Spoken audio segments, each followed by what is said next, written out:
Hello everyone, this is Defense Politics Asia, and this is the summary for the day of 750 for the 14th of March. So, we're going to start off with Frontline Changes Report. Let me refresh the page. I think I need to refresh the page. So, Frontline Changes Report. So, we're going to start off with Verbove. So over at this Orikhiv sector at the Zaporizhzhia Front, so we have some frontline changes based on geolocations. There is this geolocation of Russian forces attacking and taking certain positions has confirmed that the Russians have made success or push in the northwestern part of Verbove.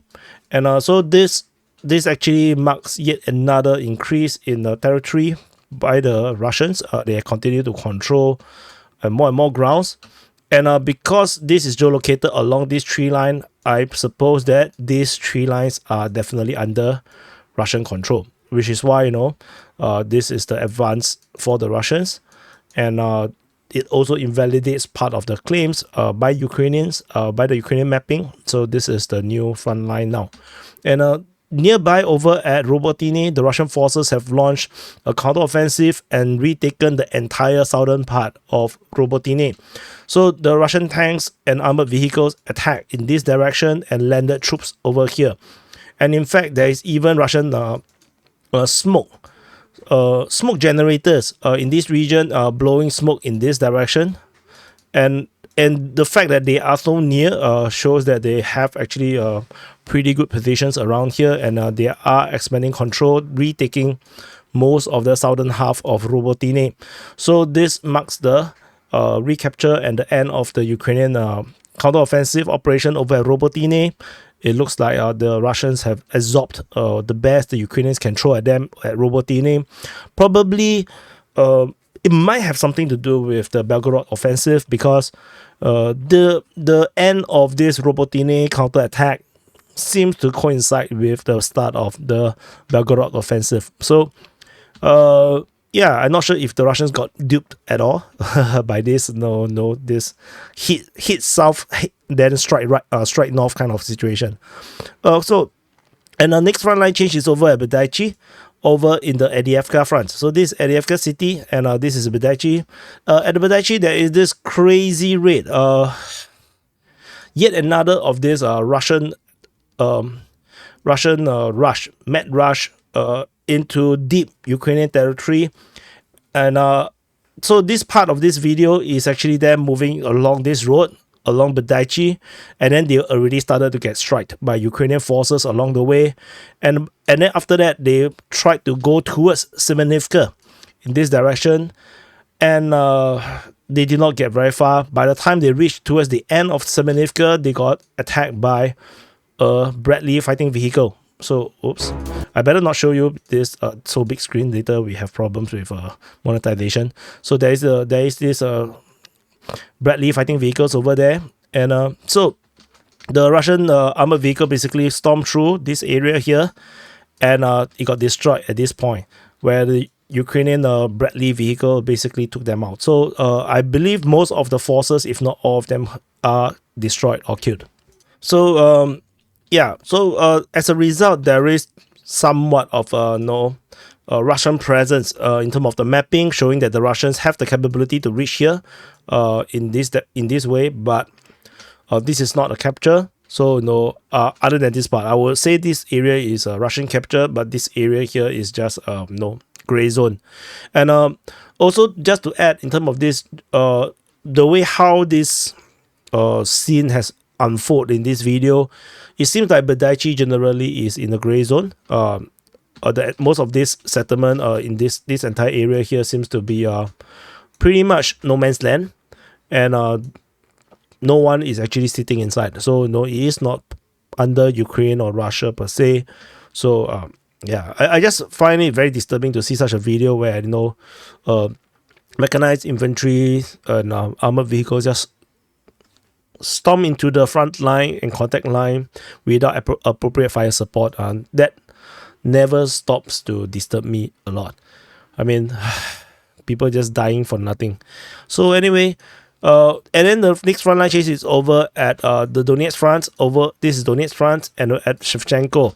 So at Shevchenko, the Ukrainian mapping have acknowledged the Russian success in this area here. So this actually corroborates part of the Russian claims.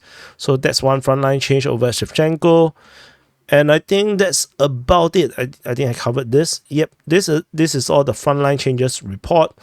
And we go on over in. So for those that are just interested in frontline changes, that's it. This is the frontline change. So bye bye. So okay, then we do the real SITREP, the proper SITREP, and we're gonna start off with the Southern Front. We're gonna go from the Southern Front, then Zaporizhzhia Front, Donetsk Front, Avdiivka Front, Bakhmut Front, Kreminna, Svatove, Kupyansk, and then Belgorod. So for those that are only interested in the Belgorod Offensive, check the timestamp, just skip, the rest of the war, not interested, then don't watch, not important. Yeah, no one dies, everybody's using water guns. So over at the Kherson Front, there is still fighting along the coast of the Dnipro River. Again, I just got to put it at Krinky. I'm not exactly sure where this is. And other than that, there is a Lancet strike on the Ukrainian D-30 Howitzer. So Howitzer is actually an artillery gun. So it was struck north of Tokarivka, in the middle of nowhere. So that's about it. The battle over at the Kherson Front has really wind down by a lot. I think most of the heavy equipment by the Ukrainians, in this area here is largely destroyed or now concealed away. They just can't bring it out. And there's no meaning. There's really no meaning in bringing out the heavy equipment, because it's not like they can capture grounds easily. Because of the Dnipro River, it's just not possible. Over at the Zaporizhzhia Front, so Zaporizhzhia Front. So at the Zaporizhzhia Front, the only action seems to be in the Orikhiv sector, and which is where, as I mentioned, the Russians are on the counteroffensive. So reports of Russian fighting in Robotyne. Well, why my arrow is so lousy today? So at Robotyne and in the western part of Verbove. But based on geolocation, we know that the Russians are attacking in the northwest of Verbove as well. And the Russians have actually succeeded in retaking most of Robotyne. So very sad times for the Ukrainians. Emotional damage. So no emotional damage. It's okay, no problem. You can always try again. No problem. Small thing, little bit. Just throw some human wave. You will solve all the problem. In the north, there is a TOS-1A. So there's a thermobaric missile strike on the Ukrainian position further up north. This is probably coinciding with the Russians pushing up in Robotyne. I'm not sure if the Russians is going to push like further up north for now. In fact, I have no freaking idea what is the game plan, because generally, if it's up to me, I would have done a pincer in this way, and I was just going to ignore the entire area here, this entire salient, I will ignore it. But it's not up to me, and of course I'm not qualified to command any troops. So yeah, I do not know. Play computer games is enough. Just play computer games. So that's all for the Zaporizhzhia Front. We move on to the Donetsk Front. So this is Donetsk Front. This Donetsk Front. This Velika Novosilka sector.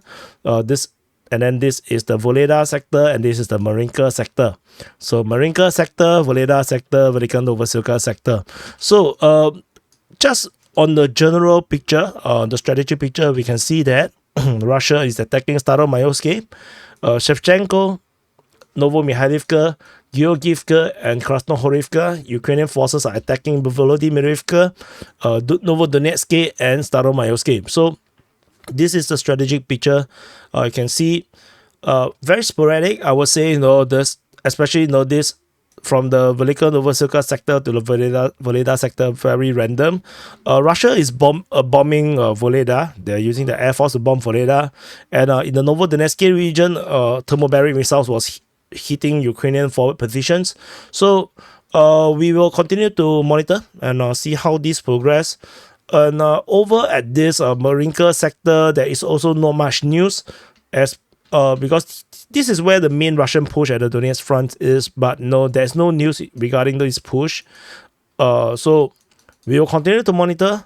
What is this? This is this, I think this is a strike on the M113. So yeah, I wonder how much Ukrainian vehicles and heavy equipment is left. Like, we keep seeing all this destruction on the daily basis. I wonder when will be the point where the Ukrainians run out of it, because they don't really have the manufacturing base for it, and then they do not have much more donations coming from the Western partners, because there's just nothing left much to give without compromising NATO's military capabilities. So anyway, Avdiivka Front. So Avdiivka Front, the Russian forces are attacking at Berdychi, wrong color, sorry. But at Berdychi, Avdiivka, Tonenki, at Vodian, Povomaysky, and Nevelsky. Ukrainian forces are still on their counteroffensive over at Avdiivka, Semenivka, Berdychi, and Novobakhmutivka. So you can see the Ukrainian forces are focusing largely on this area here, whereas they are sort of neglecting the entire front over at Povomaysky region. Yeah, but strategically, of course, I think the northern part is more important. The southern part, not that important as compared to the northern part. But what do I know? Again, so anyway, and as I mentioned in the Frontline Changes report, there is this yet another very poorly executed, or one hell of a criminal, commander of ordering the troops to go into the contact line without fire support. Again, like, this is like the third time I saw this, and I'm not even sure if there's actually more than 3 times, because these are just the video footages that we are seeing, the drone footages that we are seeing. There might be other instances that no drones captured it, and again, it's the same modus operandi. You have to something like BMT or BTR type vehicles bringing troops on a mechanized attack. They storm down, they speed through the roads, get from distance, getting hit by anti-tank guided missiles, and then they still continue to move on, and then finally reach to the contact line, immediately get engaged by a Bradley fighting vehicle, and then Bradleys are designed to chew into all these BTR and BMPs and infantry. That is their job. That's how they're designed, and that's what they're supposed to do. And it does its job fantastically, and the entire unit was destroyed. I don't think there's much survivors. The remaining 2 soldiers actually run into the houses, and I have no freaking idea if they survived. So yeah, so it is quite disastrous to always see this kind of video footages coming out. So let me show you the footage. So you can see the Bradley fighting vehicle firing at the house. So the house that they are firing at is actually where the 2 soldiers ran into. There's a vehicle over here. This is actually the Russian vehicle that is actually destroyed and disabled. 2 more infantry run into the houses, and then the Bradley fighting vehicle was just traveling around and continuing to fire. And the Bradley fighting vehicle is not exactly 100% sure where the infantry has left, so they basically just sprayed at every single building. So, but personally, and then of course it scooted. After it firing, they just run away. It came back again for a second round, and then it just drove off. So hit and run, which is exactly what you're supposed to do in an infantry fighting vehicle. I don't think the soldiers survive, and even if they survive, they will be probably injured, and it will be a long way walk back, and they will be hunted by drones, Ukrainian drones. But it is what it is. At Semenivka, north of Semenivka, there is Russian drones attacking Ukrainian positions. So the Ukrainians are definitely in this area here. 100%. There's definitely a Bradley fighting vehicle, positions around this area here. Ukrainian are having infantry positions around here, which is why there is a drone attack. And the Bradley vehicles is protecting this junction around here, and the Russians basically just storm through like a blind man. So very disappointing display of tactics. And again, there is no. The pro-Russians like to tell me No, things that I tell them. This is the funny. I say the Russians are operating on a Q zone, no Q box, or no, they're demilitarizing Ukrainian, so there's no reasons to capture grounds that desperately. No, they will still push, but it's not a priority. And yes, strategically that's the case, but tactically the Russians are attacking. And that video footage basically 100% without a doubt showing you that the Russians are attacking. They are attacking and they are sending a mechanized unit down into the contact line without fire support. And then people are still want to still want to argue that no, that's not, the Russians don't do that. No. It's basically in your face. That's the evidence. They're strategically overall in terms of the Russian military, no, they don't do this kind of thing. But there will be commanders on the ground which have very poor tactical understanding, and they ordered their troops on the suicide run, and this is basically a suicide run. So I criticize the same for the Ukrainians doing the same thing. I'm going to criticize the same thing for the Russians. As a former soldier, this is unacceptable. I can tell you, even though I'm not, I train as an infantry in my basic leadership training, but no, I'm not an infantry. But based on my training, based on my understanding, as a soldier, that's not how we treat our men. No, we don't send our men on a suicide mission, and this is just unacceptable. So you can argue all you want. Those guys are all dead. They're all dead. So you can say whatever you want to say. That 16 guys or 20 guys are all dead now. So the families are all going to lose someone they love. So yeah. The same thing goes on the Ukrainian side, happening right now in Belgorod region. I'm going to tell you more about the Belgorod region, so stay tuned. There is another massive heartbreak. So let's see. So anyway, the strategic situation over at the Avdiivka Front continues to be a stalemate. The Russians are not breaking through. The Ukrainians are holding the Russian lines pretty well. And the Ukrainians tentatively, I don't think they need to break towards Avdiivka for a pure simple reason. They don't have what it takes. They don't have the units and the equipments to capture Avdiivka back. But their job now is not supposed to do that, because capturing Avdiivka means nothing. They can recapture Avdiivka, but then they get stuck at Donetsk city. The northern border of Donetsk city is pointless. So attacking Belgorod is what I have already said for more than a year, the only sensible place to launch an offensive, which is why they're doing now, but it's too little too late. But in terms of this area here, the Ukrainians are supposed to hold the Russians, and they did. And the Russians have failed very badly. Like, for those that say, that trigger that I said, the Russian failed. This is the Russian fail, right? See the video footage, it's a fail. It's a massive failure. So, yeah, it is what it is. I just want to talk a little bit on this. The Ukrainian Defense Ministry mentioned about the fighting at Vodian, and the Russians are attacking at Povomaisky. So this push is currently happening, and with the attack at Vodian, I believe that we're going to reach a point where the two units will meet, and they are going to capture the entire of Povomaisky. How long this will take, I do not know. So I'm just going to say it is what it is. So moving on, Niu-York Front.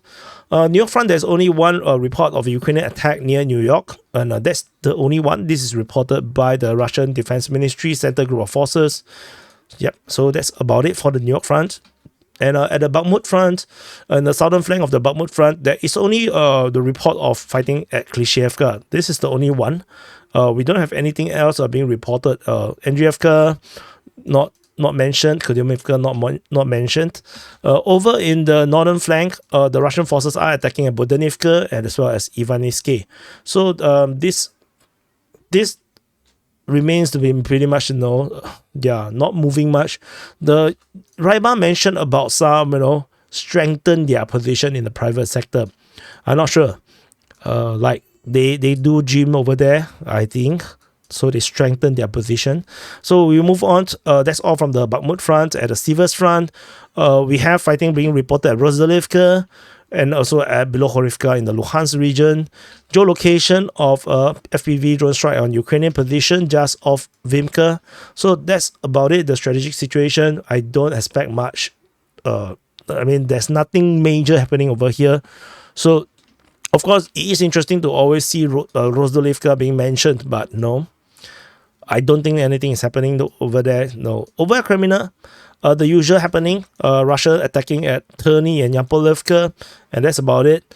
I'm still very, perplexed by how there is nothing at Serebranskoye Forestry. What the hell is happening over at Serebranskoye Forestry? After fighting for so long in this area here for almost 2 years, no one fights there anymore. What the hell, man? Moving on to Svatove Front, there's nothing over here. The fighting reported at Stemakivka yesterday was not mentioned again, so it was a probing attack. And we move on to the Kupyansk Front. So this is Kupyansk city and Kupyansk Front. Ukrainian forces counterattack over in Peshov-Travneve. It could be the same attack. It could be actually Ukrainian attack. It could be the Russian attack. No, this is reported by the Russian Defense Ministry, by the way. The Russians are attacking at Ivanivka, according to the Russian Defense Ministry. Nothing at Sinkivka. Surprise. Nothing at Sinkivka. So that's all from the Kupyansk Front. Again, this is yet another front line. I don't expect anything to happen. And we move on to the Belgorod Front.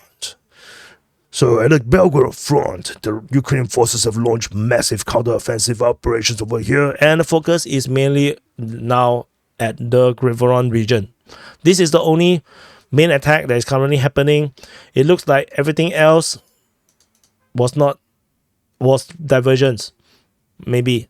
So I got it wrong. So I believe I got it wrong. I believe the main push is towards Belgorod, and this is the diversion. But apparently, this seems like that's not the case right now, because the Ukrainians are doubling down in the Kreminna region, and these two attack is not mentioned anymore. So no.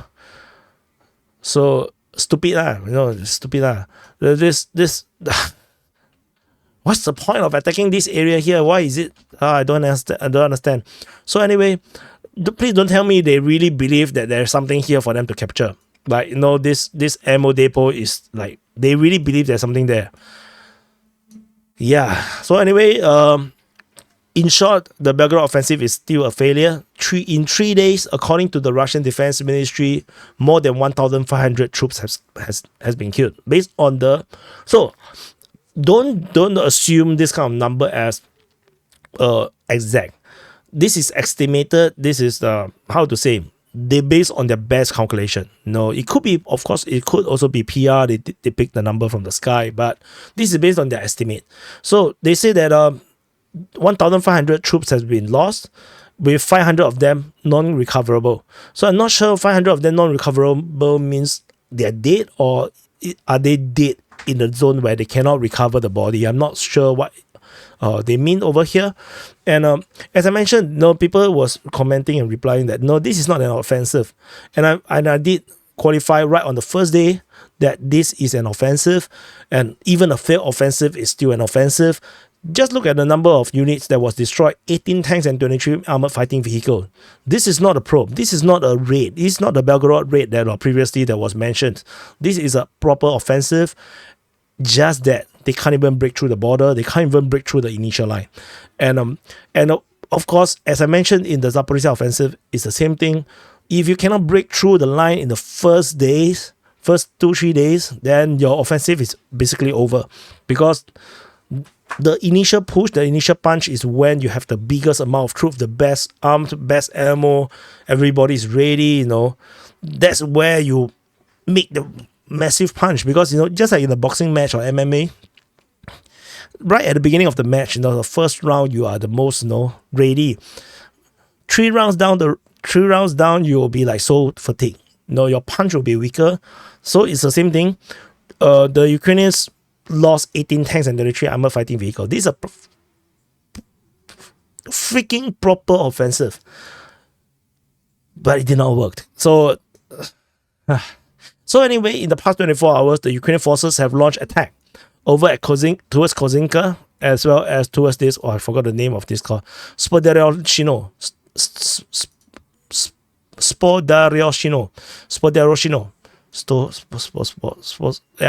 Shino. Okay, so at the Shino. So anyway, this was a 2 attack, and there is multiple. So the attack is this way, and Kozinka. So this is a 2. And interestingly, for the one at Kozinka is very interesting. So Russia wrote a lot of things. this is Russian Defense Ministry. They say that the Ukrainian forces actually landed troops using 2 Mi-8 transport helicopters. They landed around 30 troops around 1 kilometers away from the border, and then the troops tried to sneak into Korzinka. How do you sneak into Korzinka when you're already using helicopters is another thing altogether, but that's what they tried to do, and then they got stopped, and then they were detected, and then they were struck by airstrike and artillery. So if based on that information, we can imagine that this is a border. 1 kilometer is actually not much, it's only around here. So they landed around in the fields around here, and then they progressed down, probably through the forest region and then along the trees, and try to head into Korzinka itself. They were detected, and then the Russians quickly, attacked them with air strikes, artillery strikes, and whatnot.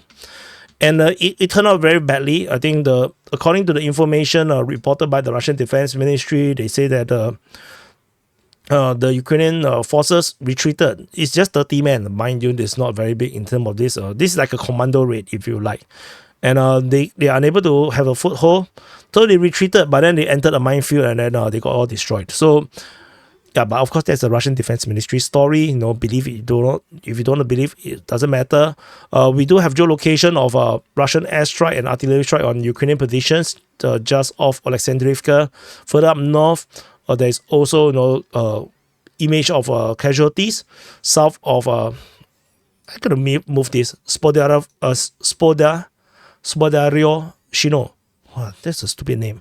And over in the north of Luhivka, there is also Lancet strike on Ukrainian tank. And then at Popivka, there's airstrike. So the Russians are really having a field day, hitting Ukrainian positions within Ukraine itself. So this is one hell of a lousy offensive. They can't break through. I can't put it into words. This is just as bad or even worse than the Russian blind rush into Berdychi. But it is what it is. So based on the information that we have right now, so other than this attack in Spodaryshino as well as Korzinka, Ukrainian forces still have troops at Popivka, Alexandriivka, what is this place called? Lukashivka, Velika Pasarivka, as well as Luhivka. Not Luhivka don't have. So these are the few places that the Ukrainians still have a concentration of forces. It looks like they will continue to try and try to break through in this area here. But again, like I said, there is not much meaning into hitting this area here unless they are going for that ammo depot. But I don't think there's anything at the ammo depot. I don't think Russia is so stupid to leave the ammo depot so close to the Ukrainian border, still filled with ammo. So yeah, I just don't like this attack. It just don't make sense to me. For me, it's the highway to Belgorod is the key. That's what makes it. That's what is going to make it meaningful. So it's not meaningful to me. So that's it. So there's also this interesting Shoshka was being mentioned by Ryba. So they say that there is a movement and concentration of forces at Shoshka. I was trying to look for a Shoshka within this fighting region, but somehow the only Shoshka I can find is in Sumy. So I have no idea what is that about. So anyway, that's it. So there won't be conclusions anymore because, like I mentioned in yesterday's SITREP, I'm not going to double down on the Ukraine war reporting anymore. So I'm just going to talk more everything, all my analysis and opinions, all within the SITREP. So that's why the video is actually quite long. How long is this? Oh, it's actually not very long. It's only 29 minutes. So anyway, thank you for watching. Do press the like button, subscribe. Yeah, I'll see you guys in the next update.